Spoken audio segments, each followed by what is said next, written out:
Samajwadi party के अध्यक्ष अखिलेश यादव ने भी अब ईवीएम पर सवाल खड़ा कर दिया है। उन्होंने कहा है कि अमेरिका की तरह बैलेट पेपर से ही मतदान होना चाहिए। हम लोग अमेरिका की नकल करते हैं, उसका पिज्जा खाते हैं और जीन्स पहनते हैं, तो एक नकल और कर ले, बैलेट पेपर से भारत में भी चुनाव करवा ले। हम जीते या हारे, लोकतंत्र में भरोसा बढ़े, ये बहुत जरूरी है। मशीन यानी ईवीएम अविश्वास पैदा कर रही है। अगर आप डेवलप कंट्री बनना चाहते हैं तो डेवलप कंट्री में वोट डालने की व्यवस्था है, उसको क्यों नहीं अपनाते? अमेरिका जैसा देश जो अर्थव्यवस्था में ताकतवर है, वो महीनों बैलेट से वोट डलवाता है। जापान जैसा देश बैलेट से वोट डलवा रहा है। जर्मनी के कोर्ट ने पाबंदी लगाई कि ईवीएम से वोट पड़ेगा तो ये अनकॉन्स्टिट्यूशनल है। समाजवादियों ने कहा कि अगर आप अमेरिका से नकल कर रहे हो, आप डेवलप कंट्री बनना चाहते हो, तो जो डेवलप कंट्री में व्यवस्था है वोट डालने की, उसको क्यों नहीं अपना रहे हो आप? अमेरिका जैसा देश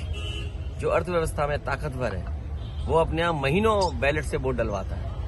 जापान जैसा देश जहां से ईवीएम कभी बनी, वो बैलेट से वोट डलवा रहा है। जर्मनी का जो सुप्रीम कोर्ट है, उसने ये पाबंदी लगाई कि अगर ईवीएम से मशीन से वोट पड़ेगा तो वो अनकॉन्स्टिट्यूशनल है। ये तीनों बातें जो मैंने कही हैं, इन तीनों बातों पर आप खुद विश्लेषण करिए।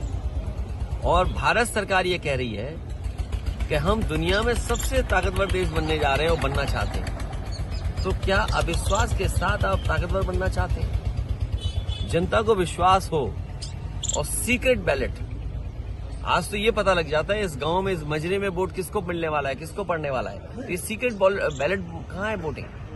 इसलिए समाजवादियों का मानना, मैं आज फिर कहता हूं आपसे, मैं जनता से अपील करूंगा कि समाजवादियों को जिताइए, बीजेपी को हटाइए। बीजेपी के हटने से ईवीएम भी हटेगी। इंडिया गठबंधन में समाजवादियों का प्रस्ताव होगा और जनता से अपील होगी उसके माध्यम से कि देश में ईवीएम हटे, बीजेपी हटेगी तो उससे ईवीएम हट जाएगी।